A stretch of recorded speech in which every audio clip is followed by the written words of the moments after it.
All right, give it a second here to see when the live stream comes on. Still getting used to that.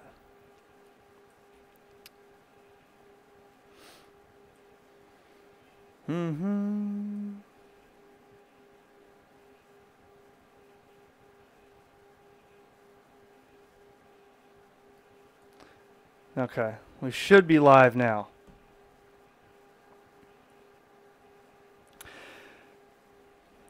Wait. What's this say? Oh, okay.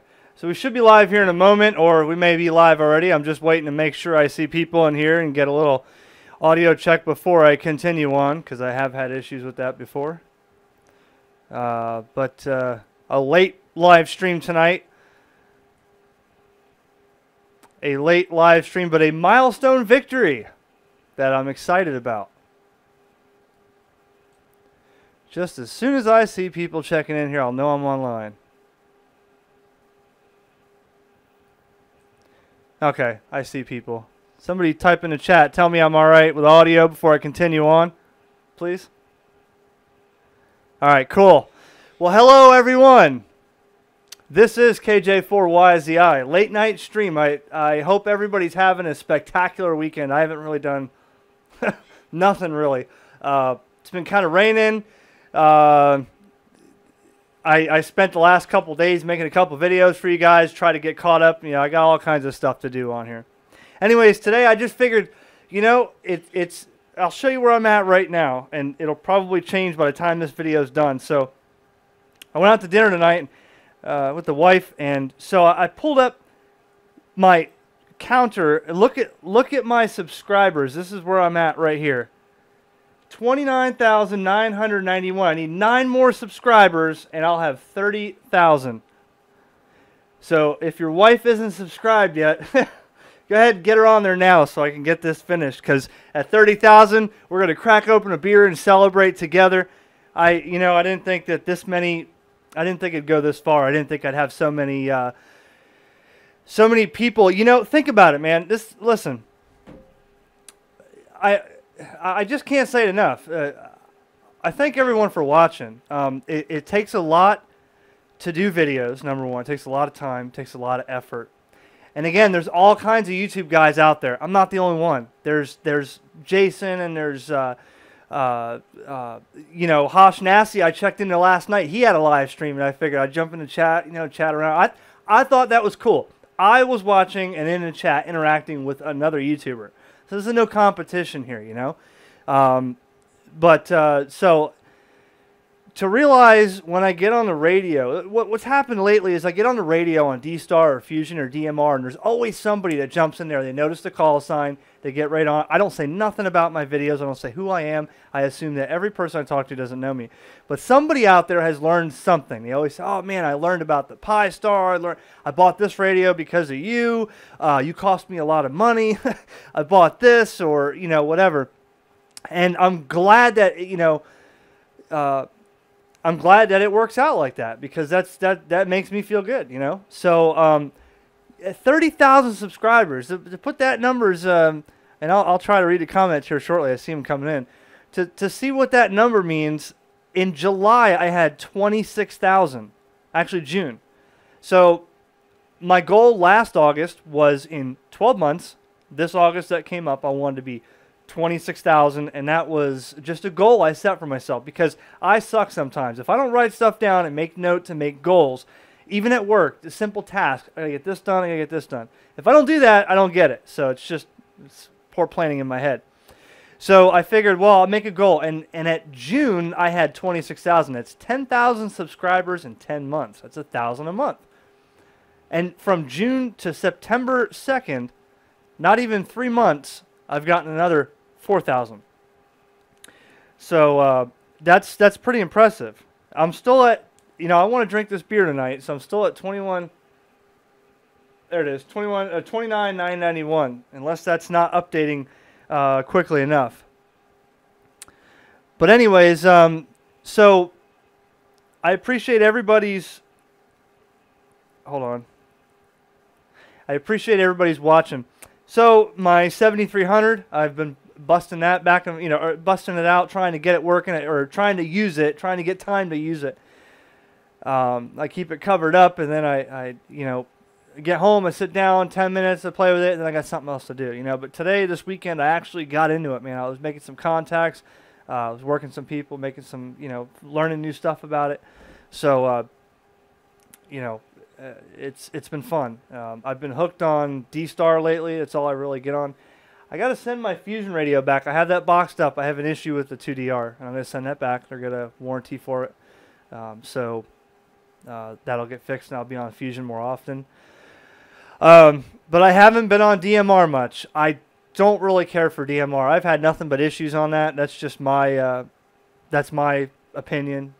People love it. I've just had nothing but issues on DMR, to be honest with you.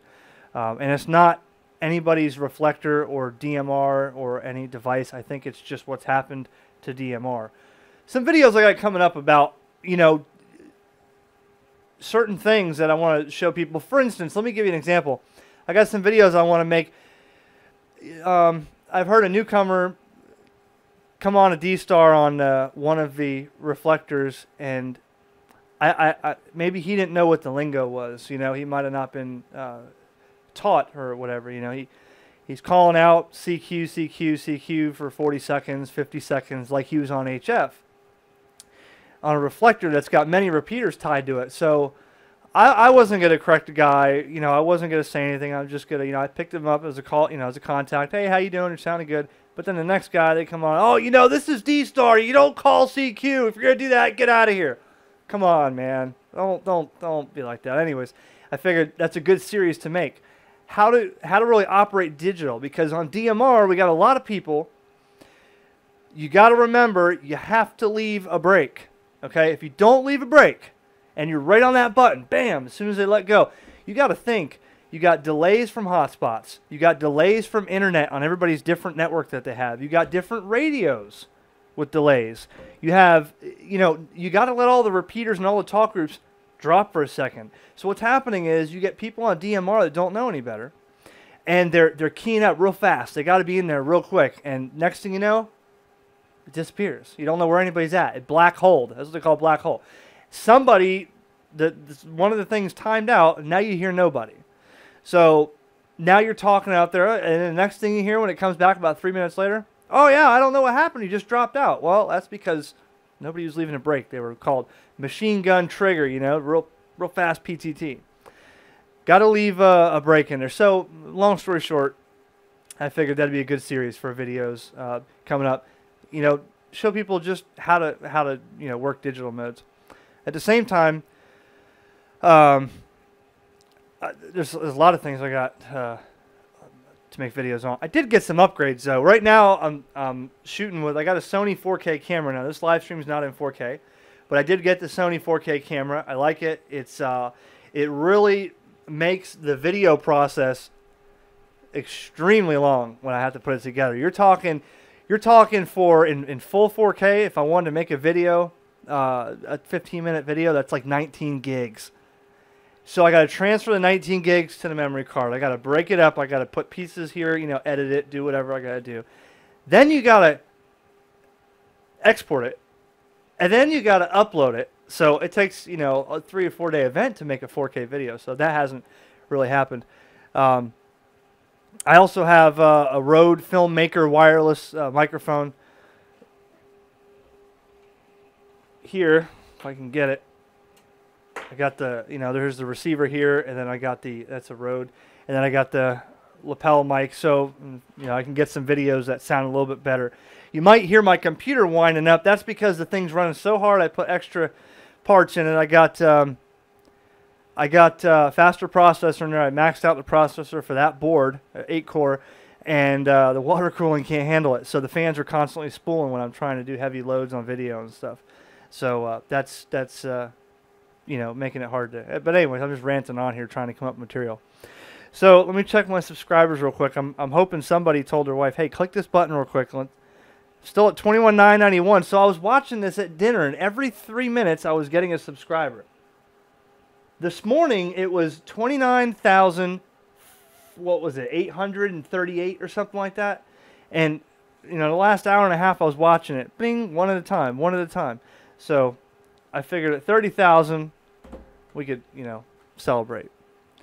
Anyways, so 74 people watching on nothing interesting but me bragging about the numbers. Answer a couple questions today on here.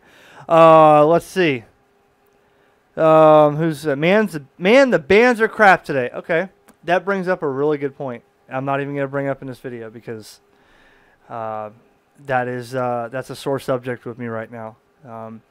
I heard somebody say a couple days ago on the Reflector, I was listening late, and I heard somebody get on and tell this person who saved up to buy a 7300. He saved his money, did side jobs, he was so excited.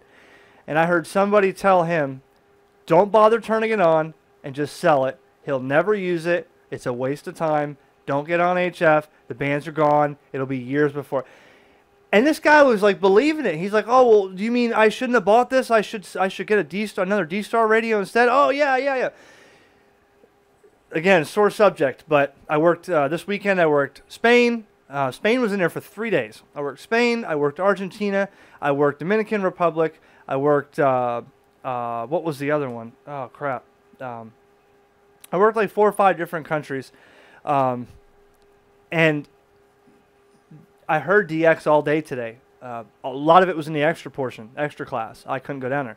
I could listen, but I couldn't go down there and talk. So, long story short, the bands are in lesser shape than they have been over the last few years. But think about this: we're not even in the bottom of the solar cycle yet.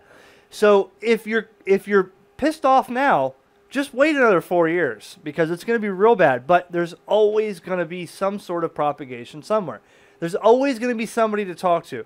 For someone to say the bands are so dead, they're selling all their HF radios and they'll get some more in about 10 years is a really, really poor choice, I think. Because if that was the case, if everybody listened to that, nobody would get on HF. There would be no, So,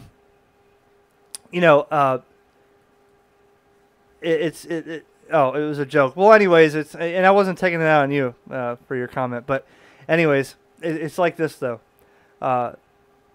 It's just there's too many people complaining, and there's too many people complaining. But with my little rinky-dink antenna out there, I somehow managed to find a contact every single time I turn it on.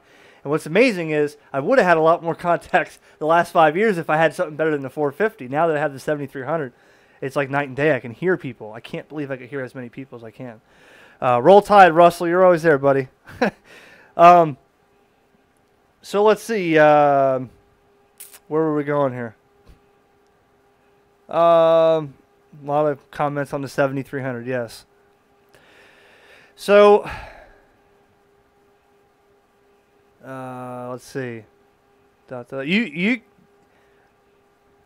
You see, Truth, are you seeing this in 4K? I'm very interested in that. You shouldn't be seeing 4K right now. Anyways, where am I going here? By the way, the 7300 right now is less than $1,000 at Main Trading Company, MTC. I think it's like $984 instant rebate, $974, something like that.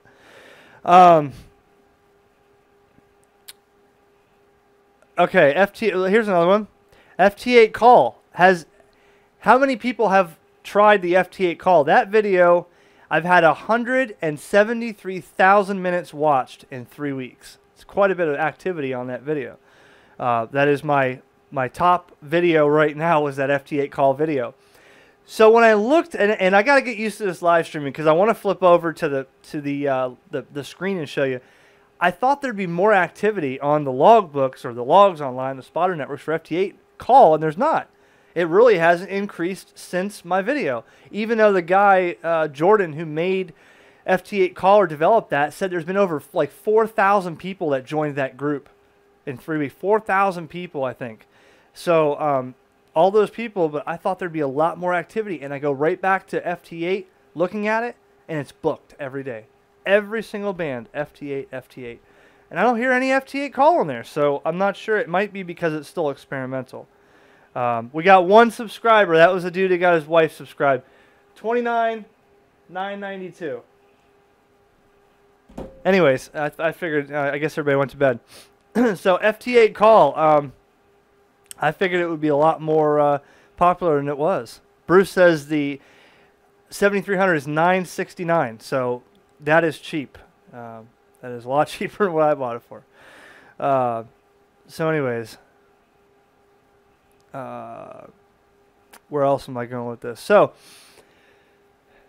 today, I was playing with more slow scan TV. I thought, I made that video, I thought that was pretty interesting. I did that in the past and had fun with it. And that's another thing that you can do or play around with on slow scan TV, but also try it on, you know, try it with a friend on 2 meters if you have that possibility, or try it on, you know, other than 20 meters, because that's another one. That's the only place I find slow scan TV is 20 meters, but there's a frequency, there's a band or a section in every frequency that has slow scan TV. So try it out on other bands. I'm sure it works great on 40. You know, tonight 40 was hopping tonight. I had a lot of stations on there that were S9, and they really were a 5.9. It's gaining slowly. Yeah, I know. Let's see. Well, I was transmitting today on 20 meters on slow scan. There's a lot of, it's busy. 14.230. There's busy all day. It seems like Canada has Canada is the hotbed for slow scan TV. I'm not sure why, but all the people are Canadian. Hello from Fort Lauderdale, David. I lived in Cooper City and Plantation, so Davie Beach. My sister lives in Davie, so I know exactly where you're at. Linux and amateur radio. What was I got to find that again. What was your question about the Linux? Let me see. Will Linux integrate better with amateur radio? I'm not a Linux person. I'm not exactly sure. I can tell you that the guys that are Linux programmers or people that know Linux, you know, they even put Linux on cell phones, which I tried doing once. Actually, my little Windows CE Pocket PC thing that I have, you can put Linux on that. I think it's just maybe a gap in the world we live in. You know, you gotta have the people to write the Linux software. You may be able to put Linux on a lot of devices, but if a lot of people aren't interested in Linux, then a lot of people aren't going to write the programs for Linux, and then you're not going to have a lot of Linux compatibility. But I'm not the expert on Linux. I tried Ubuntu, but that was totally different from Windows. Tough to answer, but lose the Baofeng. Oh, he's helping somebody else. Okay. Need to move up from my cheap Baofeng. Oh, let me answer that real quick. Okay. So I saw somebody, this is C. White here. I saw somebody today on a Facebook page, and this chair just does not lean back. There it goes. So I saw somebody today on Facebook, and they were asking that question. They said, I'm having trouble getting on repeaters, you know, for the repeaters. I need a better handheld. So if you're talking about a 5-watt handheld is a 5-watt handheld is a 5-watt handheld is a 5-watt handheld. Now, you may have one 5-watt handheld that's marketed as 5 watts and you're getting 3.5 out. You may have a 5-watt handheld that sounds better than another. Clearly, a Kenwood at 5 watts and an ICOM at 5 watts are two different machines, but they're both really good. But a TYT or a Chinese radio at 5 watts and an ICOM at 5 watts are two different animals. Now, I've used these Baofengs and Baofengs and TYTs and Ushans, and a lot of them do sound great. In fact, some people would never know the difference, and some people would actually give me great audio reports from those radios, because I had a radio in the past that, you know, that they the waterproofing, you know, you had to be right up on it. It was a brand name handheld. You had to be right up on it or nobody can hear you, but the Baofeng was just fine. So if you're looking to upgrade, look at the features you want. Do you want a more powerful handheld? You can get one of those, the Chinese ones now, they have 10-watt handhelds and stuff. That would make a noticeable improvement and be a lot cheaper for a budget. Power is what you want to look at. Now, if you're looking at more features, now you're talking a D-Star handheld, a Fusion handheld, or a DMR handheld, or a DMR is really not loaded with features. The Fusion and the D-Star, I mean, you're talking an ICOM D-Star handheld you can link to your phone, open the app, send pictures, text message over D-Star. You can't do that really with a Baofeng. So if you're looking for a better range experience, a better antenna, and some more power. If you're looking for more features, a 5 watt with a newer 5 watt with more features will may have the same range, but you'll have more features. You know what I mean? If that answers the question. The Bofeng, you know, that radio, you're not going to get rid of it. For the people that hate the Chinese radios, sorry, they're not going anywhere. There's nothing you can say or do that's going to make people not buy those. They're going to buy them. It's a fact. They're going to buy them. I actually sold on mine because now I got too many radios again. I actually got, here's a sneak peek, and I'll cover it up. Sneak peek here. That's a new DMR smartphone, and I won't tell you what it is yet. But, you know, so, yeah. I mean, this radio right here, for example, this Alunce HD1, great DMR handheld. Sounds great. It is a solid handheld. It's still a 5 watt handheld. Now, 5 watts of DMR versus 5 watts of analog, two different animals. But a 5 watt this versus a 5 watt D74, two different animals. Okay, your best bet is to look at an antenna first, and then you know, put it this way. Here's another example: a Kenwood D74. Also, I'm not a Kenwood guy, but I like the radio. It's nice. A Kenwood with a stock rubber duck will be outperformed by a 4 watt Bofeng and an outdoor antenna. Plain and simple. You get me inside talking on a Kenwood, and then you get you with a Bofeng and an outdoor 5/8 wave antenna. You're gonna be way farther than the Kenwood. And you may say, well, wait, the Kenwood is $600. Doesn't matter. The antenna is what makes the difference in the signal. And you can go in all day long about different antenna theory and stuff. But that's just an example. If you're looking to save money, look for an antenna and look for more power with a cheaper handheld. If you're looking for features, then you want to get off your wallet and start buying, you know, D-Star and stuff like that. Those radios are full of features. You know what? I just lost 2 subscribers. I'm opening the beer. How dare you unsubscribe when I'm trying to get 9 more? Anyways. Cheers. Sam Adams Oktoberfest available at your store. And someone told me once, you shouldn't do that. You shouldn't have a beer on camera. That's going to make you lose a lot of audience. Big deal. I have a beer whether I'm in front of the camera or not. So I'll have a beer and celebrate. I'm still going to have... I wake up in the morning, I guarantee I have 30,000 subscribers.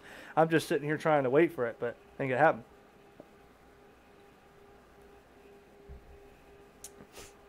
What kind of drums are those? First name, last name. I love that name. They're crappy drums. I could say that the heads I have on there are worth more than the drums themselves. So is the hardware.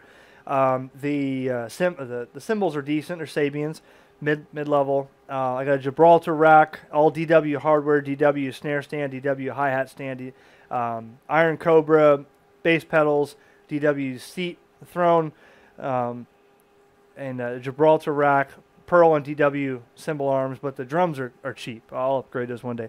And I do have Evans level 360 coated heads on the top and the Genera dries on the bottom. So there's for the drum. First HF rig to be an 818. Okay, here's a good question for that.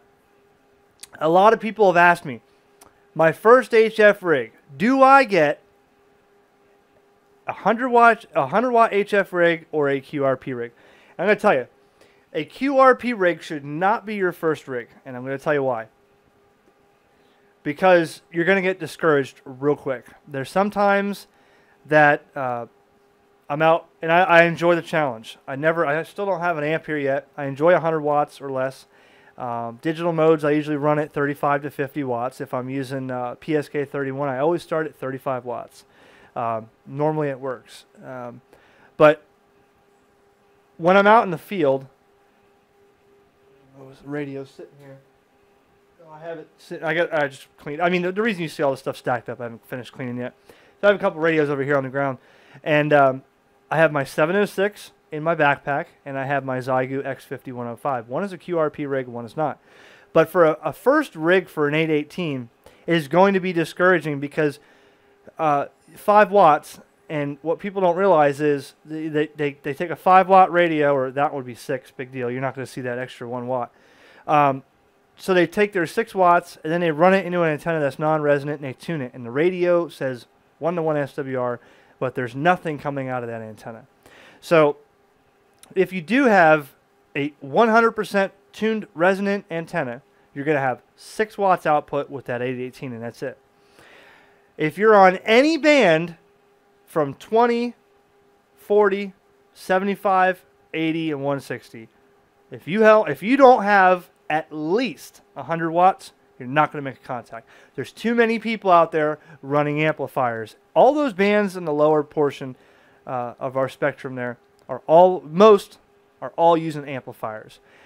And I can attest that because I talk to people, and when they give me a 5.7 or a 5.8, oh, you sound really good tonight. What are you using? Well, I'm using a ICOM 7300 at 100 watts, and they get blown. What do you mean? I got a AL 811H or a ALS 1306 running at 1475 watts, and they get pissed off that I'm running 100 watts. Like they blow me off. Oh, well, yeah, you're starting to fade now. I got to go. They're so mad because I worked them on 100 watts, but they're on 1500 watts. But if it probably took everything of my 100 watts just to get to them. You got 8 watts or 6 watts or 4 watts, it's going to be tough. So your first HF rig, I would recommend not being an 818 or a QRP rig because you're going to get discouraged. And then you may say, well, I'll get the 818 and I'll get an amp. Okay, now you're out $1,700 between the two. You can have a 7300 for $969 shipped to your house, and you will have more fun with that $969, that color touchscreen, for that 7300 than you will with that little tiny 818 screen. And I love the 817. I had that radio. I loved it. But that's just when you run out of things to do and you really want to be an adventurous person and you want a QRP rig to add to your other ones, and you drop it on an 818. But to go and say that's your first radio, you're going to be discouraged, I promise you. 991, I keep seeing that 991. A lot of people, and I can officially say it, I've completed my 12-step program of Yaesu. I am no longer a Yaesu. I mean, you know, I've liked Yaesu all those years, but man, when I got a hold of ICOM and D-Star and the 7300, I got to get rid of my Yaesu mouse pad. You know, I got to get with the technology here. But anyways, the 991's a nice rig, and I considered that really, really, really hard before I got the 7300. But it's not a comparison because the 991 has 2 meters, 440, and fusion. It's a total shack in the box. My 7300, I still have to have a D-Star radio to get on ICOMs or D-Stars. It's not ICOMs D-Star, but to get on D-Star, I still have to have another radio. Then I have to have a radio that will do VHF, UHF sideband. So to accomplish the same thing, I'd have to have 3 radios to accomplish what the 991A can do. 991A is a really nice radio, but it's not a comparison. And ICOM and the Yaesu have both said the same thing. That's not a comparison. They got asked so many times, well, if it was this or this, do I go for this or this? Well, it's not a comparison. 2 different animals, I think. The people that have the 7300, most of them are not interested in 2-meter sideband. I like 2-meter sideband. That's why I kept my 706.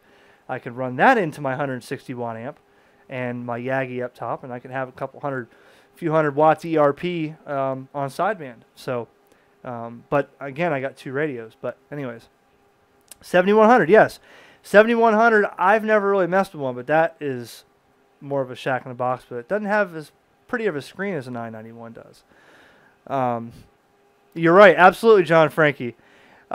We did that. Okay, so John Frankie's in the chat here. He is the one that took me out and got us stuck out at River Ranch. But yes, when we were out there, we were going on a QRP adventure, and he had an ICOM 706 Mark IIG.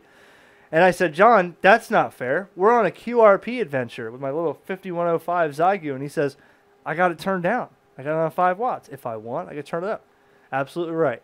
So, again, for the person that asked about the 818, consider that. You could always get a 706 Mark IIG or a Yaesu FT 100D. We'll do all those things like the ICOM will. And you can turn it down. Play QRP when you want to. When you want that challenge, you can turn it down. Let's see. Go up here. I missed a few. 897. That's another one. I've only played with one time. I think the 897 was unique in its way. It had the clip-on tuner and the battery that would go onto it. I forget about it, but let's see what we got here. I mean, and again, I like the 817. I was not bashing that, but my thing was my 817. I remember Patrick KI4LUY, the guy that got me started in this all, the Elmer I have, and I got my 2 subscribers back. I'm back to 991 here. He back in the day, like 8 years ago, he's like, man, wouldn't it be cool to have one of those 817s to stand on the beach and work a contact on a antenna? I said, yeah, it would. And I always wanted to do that. I got that radio. I did it. I made a video on it. It was on the beach, 5 watts, South Dakota. It was fun. And then I moved on. So that was my big excitement. Let's see. I'm also one of your unsubscribers. John, let me tell you what, buddy. I know where you live. So make sure you grab your other 4 or 5 false accounts and subscribe, would you? I need to hit 30,000 before I go to bed. Let's see. I use an inverted G5 RV with a 20-foot mast. Made contacts in New Zealand from Kansas City with 100 watts. Very good. And another thing. Okay, 2 857Ds for satellite portable. Yep. And I have a friend that used 2 ICOM 7000s for the same thing. I made a video on that as well. But I guess he got discouraged from the satellites because he never did anything with it again. And he was selling the radios. So that's one thing I've done years ago was the satellites. I did it with a rubber duck antenna at very, very early in the morning. Broke my toe in the process of waking up my alarm and running out there for that direct overhead pass, but I did make the contact. So, one day I do want to do Earth, Moon, Earth, and I will probably use JT9 or JT65 for that. But I'm going to try to do it without the huge dish and all that power. But anyways, yeah, there are a lot of other hams out there. Normally I only get about 100 people watching live, and I get that. I'm not as interesting enough to watch live, but I'm just, it's a practice thing for me too. I've only done this a handful of times, but a lot of people get to answer questions, get their questions answered, and they like it. So, 891. 891. That's the 890. Yeah, that's the mobile rig. 891. My buddy has one of those, and he's actually trying to. I think he's going to sell that for his ICOM radio. I think he wants the 5100, which is that radio has been fantastic, man. I've had nothing but good audio reports with it, nothing but fun with it. KW7WP. Oh, let's see. JT65. Well, answer this for that EME comment there. Is it on VHF or UHF prominently for Earth, Moon, Earth using JT65? What is, and can people do it with VHF 2 meters? That's my question. You can answer that in a minute. The DX1200, that was another one I considered. How do that looked like an interesting radio also. Until I went ICOM, that was another radio that I thought about. G5RV, or I guess that's NFED. NFED long wire is supposed to be NFED high wire. What's EFHW? I'm not familiar. For as far as G5RV, let me tell you about that. I'm going to tell you a story here. Okay. Patrick, by the way, we'll get to that in a second.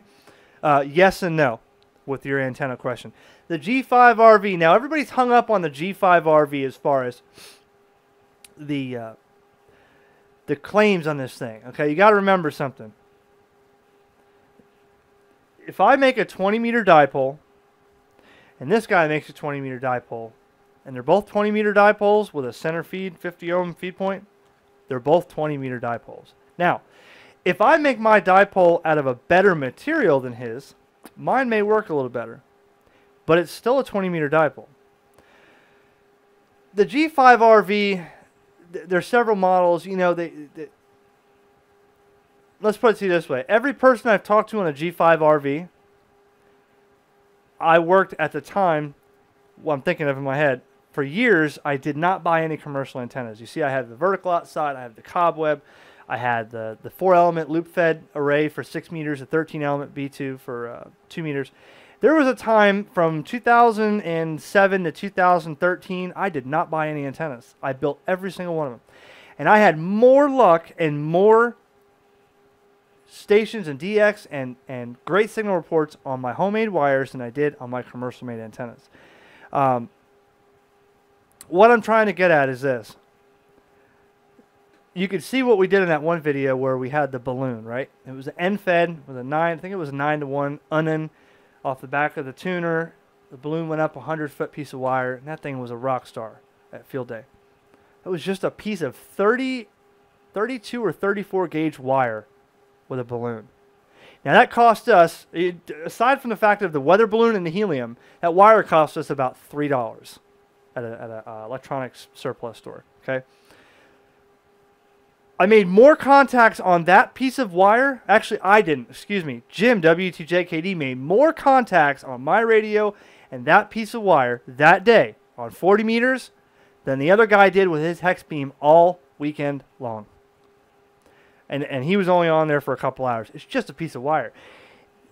Don't get hung up on all kinds of gain or things. You know, this is the best wire rated by AAA. It's a piece of wire.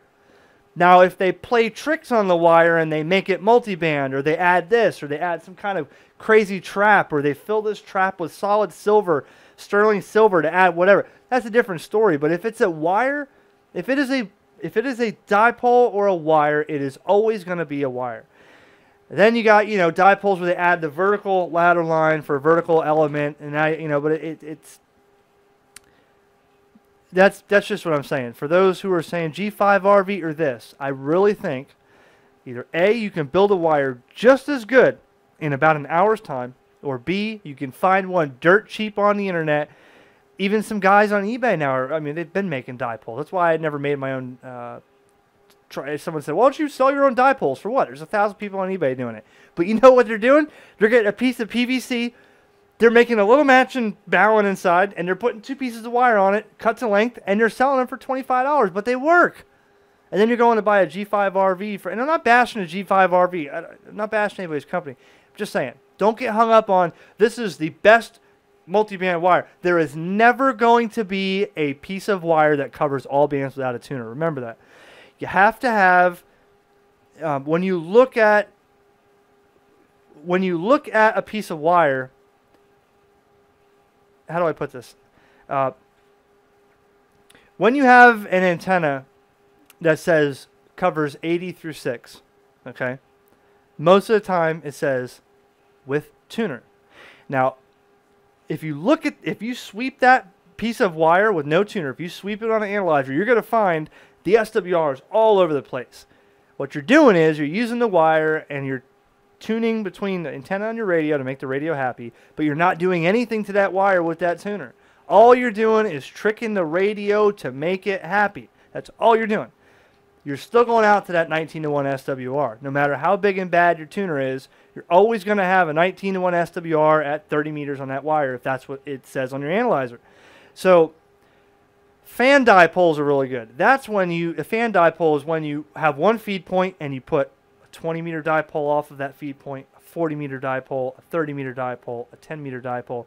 And then when you transmit on that frequency, it resonates on that wire that's cut to 20 meters or 10 meters or 40 meters, and you don't need any tuner. Fan dipoles are cool. You can attach, it's kind of like the cobweb.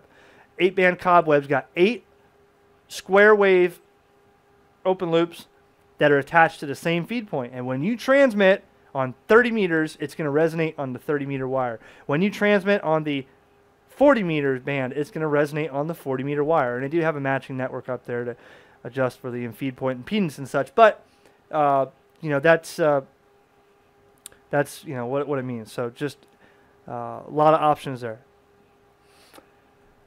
Oh, let's check the subscribers here. We're looking at 40 minutes. I didn't realize I was on that long, but let's see.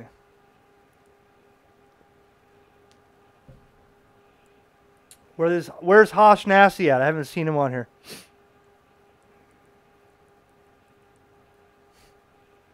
How many subscribers do I have? There it is! Oh my God, we're going to play the music right now. Hold on. Here we go. All right. 30,000 subscribers. Round of applause. All right. Round of applause. All right. 30,002 subscribers. Sam Adams is enjoying it with me. All right. So that was fun. All right. Let's see. Another question here. Yep. We're all at 30,000. Let's see. What's your opinion on DMR radios? Oh, yeah. We already. All right. One more time. All right. Yay. I forgot to shut it off. Okay. Let's see. Opinion on DMR radios. Thank you.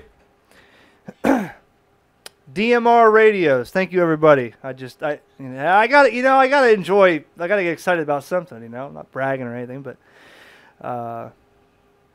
anyways, what's your opinion on DMR radios? I mean, again, I'm not a fan of DMR. My opinion is this, and so far nobody's shot me down yet, but I'm waiting for that to come.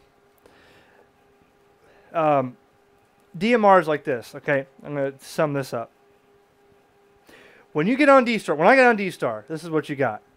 When you're talking to someone, it says what kind of radio they're on. This is what I get. 5100, 51, and the variants, 51A, 51A plus 2.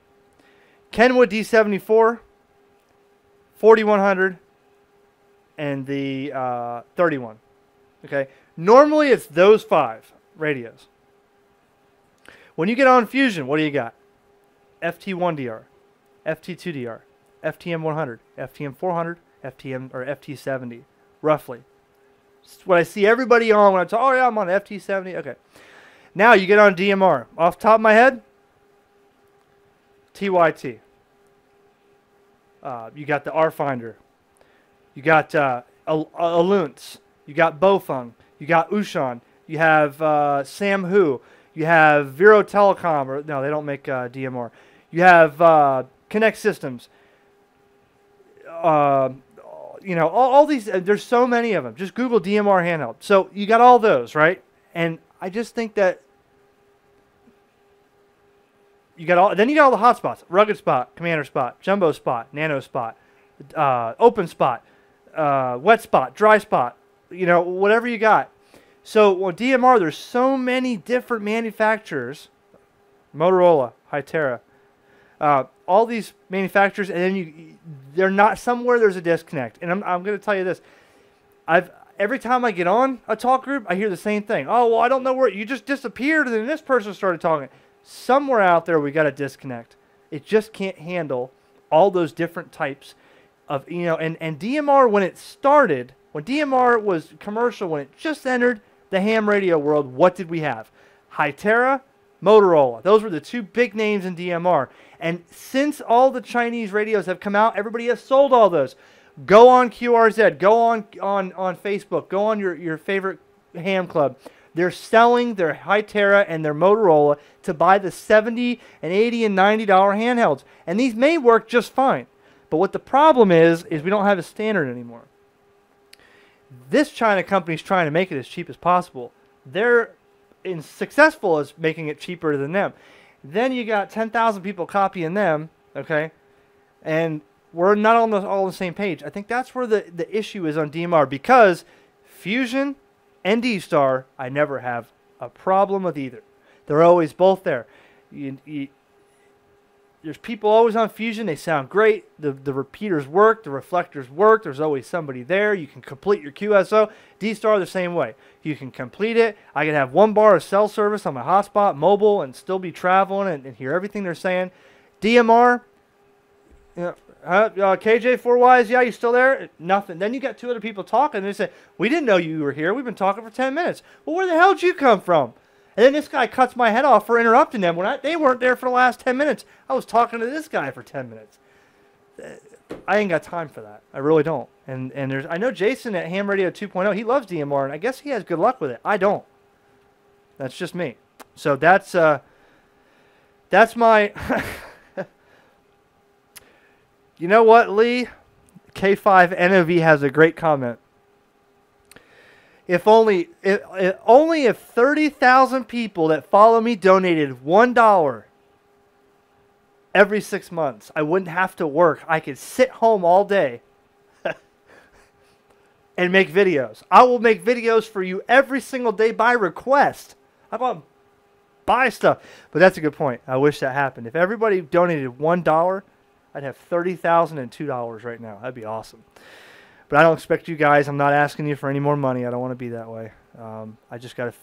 I have plans going to. Here's an announcement. Ding, ding, ding. I'm going to Dayton next year, and I will have a booth at Dayton. I'm thinking about trying it at Orlando Hamfest, but I will be at Dayton for the entire 4 days or 5 days, however. And I'll be making some rounds there, talking to all kinds of people and just hanging out and meeting people. So I'll be at Dayton. I just got to make sure between now and then I figure out I get enough money to get there. So I'll figure it out. I'll sell some stuff around here or something. Patreon. Yeah, I got about 12 patrons, and I appreciate every one of those patrons. I got to send them some kind of fancy thing. Let's see. I'm not the thumbs down. Somebody is. Damn it. Every time I put a video, first thing I get, thumbs down. That guy hates me. He hates me. He said, man, I wish I had subscribers. He just, boop, thumbs down. I don't care. In fact, here, I'm going to look. Let me do this. If I can do it without leaving my live stream here, I'll give you an update on my status. Okay. As of right now, the last 28 days, 1,117,351 minutes watched in the last 28 days. I've gotten 1,196 subscribers in the last 28 days. Let's see.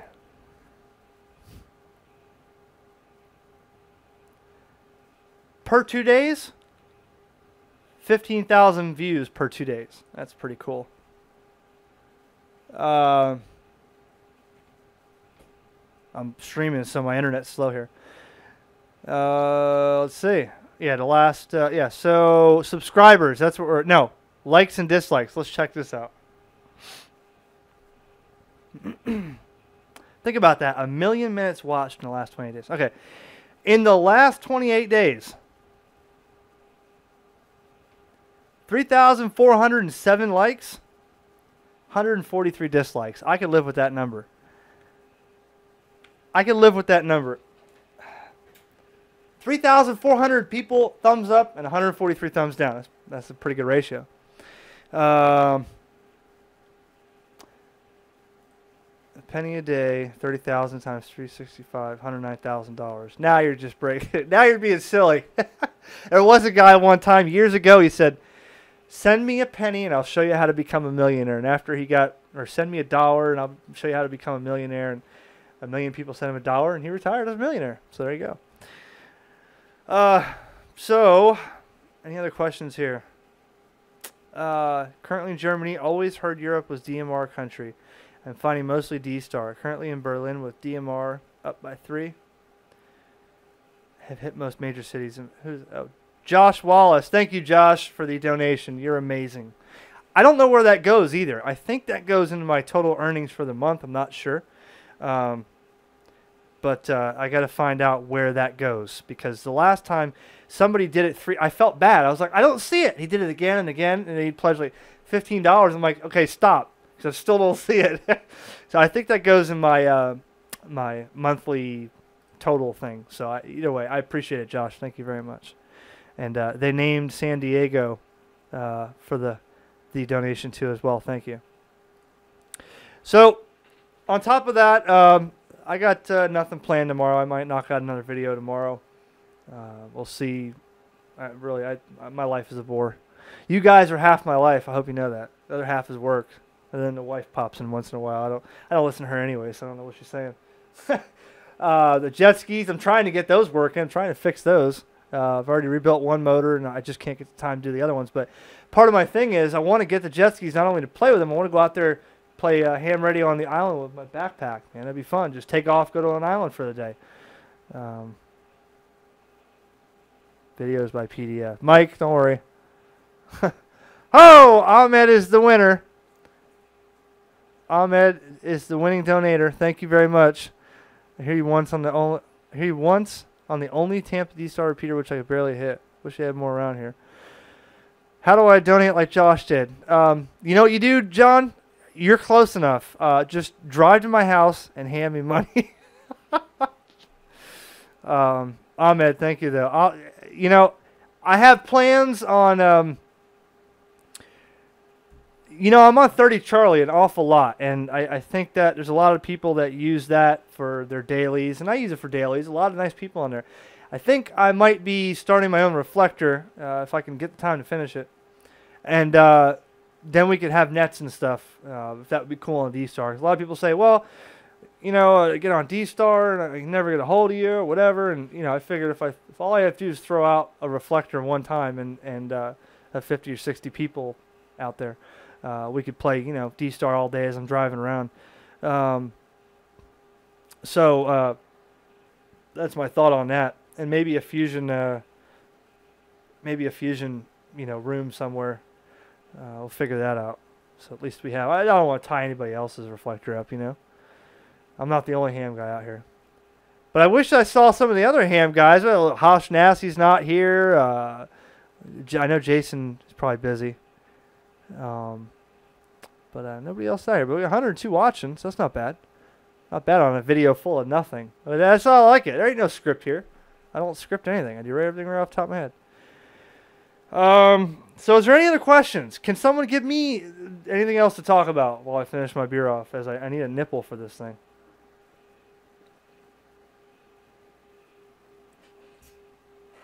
And I spilled it on me. Spilled on myself.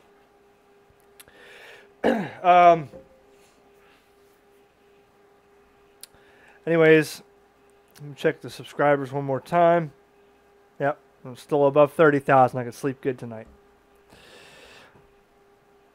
So I thank everybody for watching. This 52 minutes of your time that you'll never get back watching this audience or video.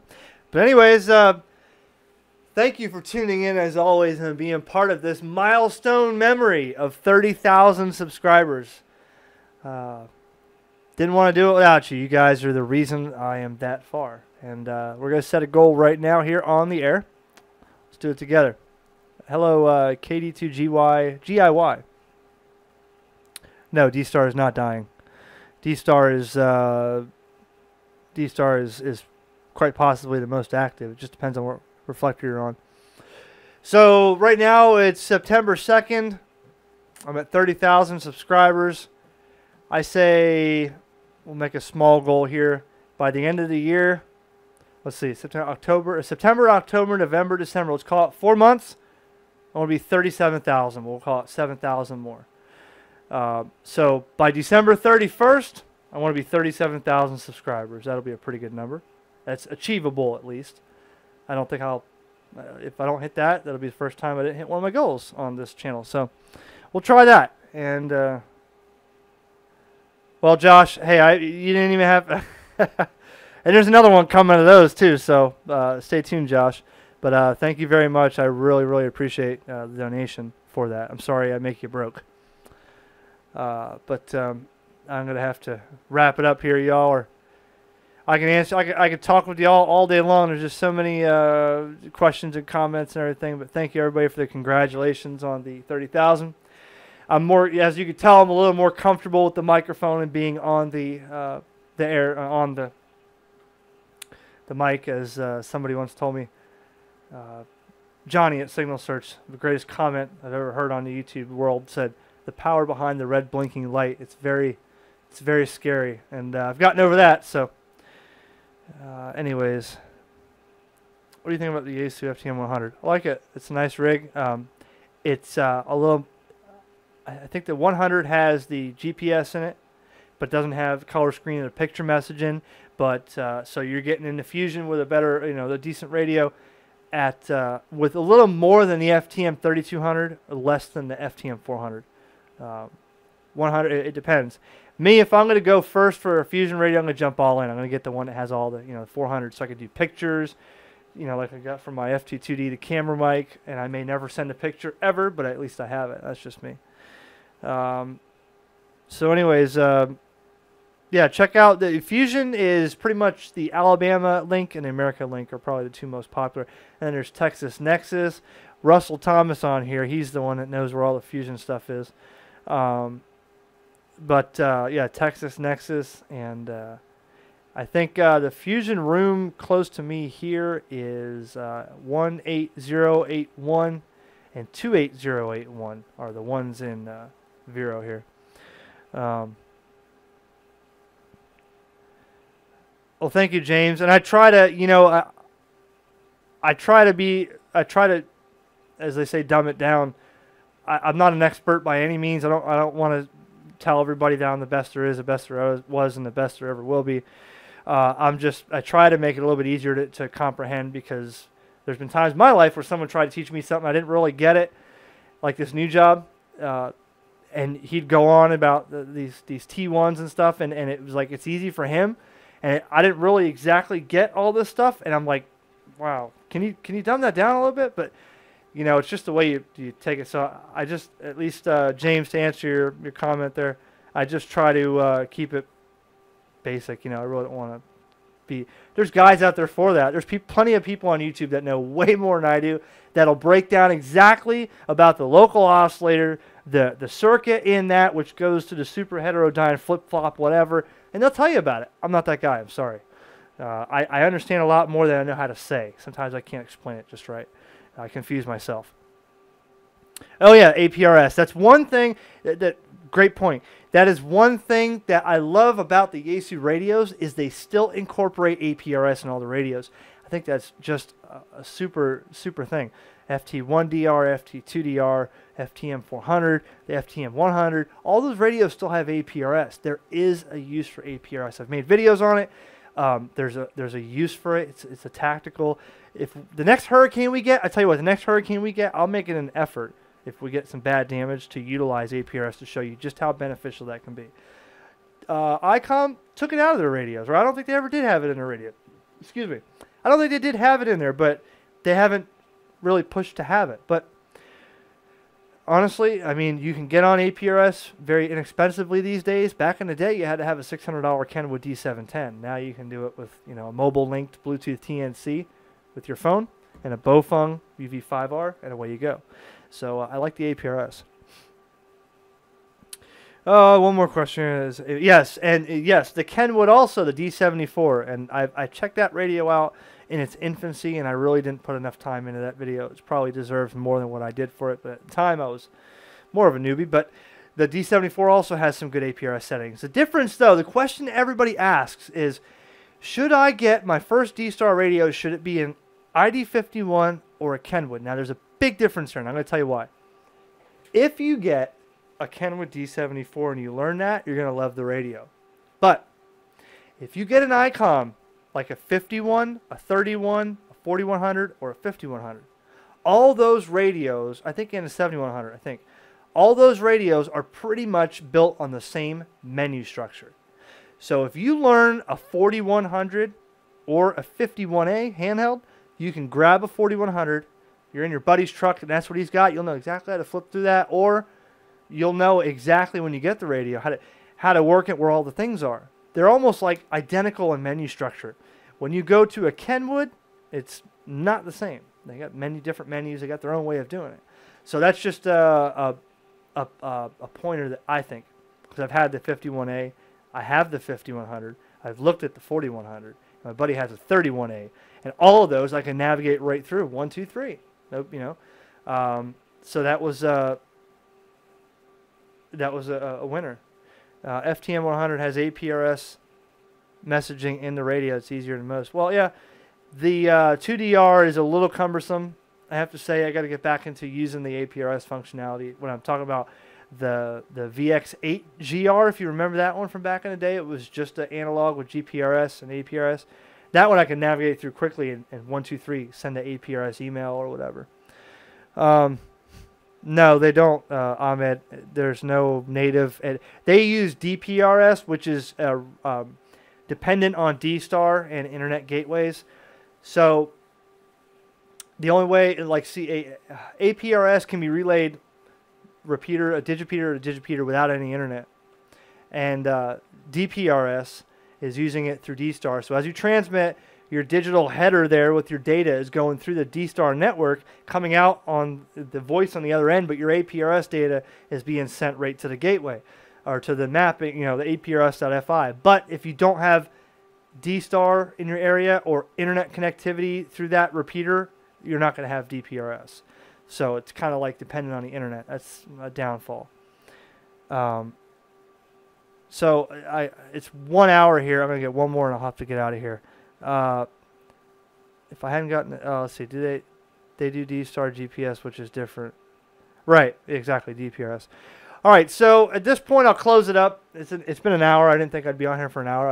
I thought I would turn the camera on and be at 30,000 and just celebrate and move on. But it was great talking with all you guys. It was great having you on here. As always, you guys are more precious to me than any of this stuff here. So I appreciate each and every one of you.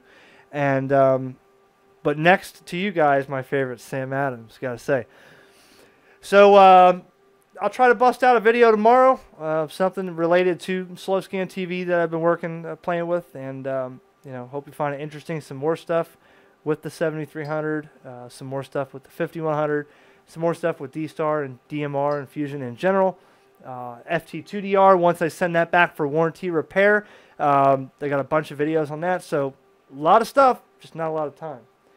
So thank you very much, everybody, and cheers to my new goal at December 31st, 2019, or December 31st, 2018. My goal of 37,000, and my milestone here of 30,000. Thumbs up, cheers, 7-3. I love each and every one of you, and this is KJ4YZI, 7-3. And this time I'm gonna wait like 2 seconds until the stream catches up, because I usually cut off the end.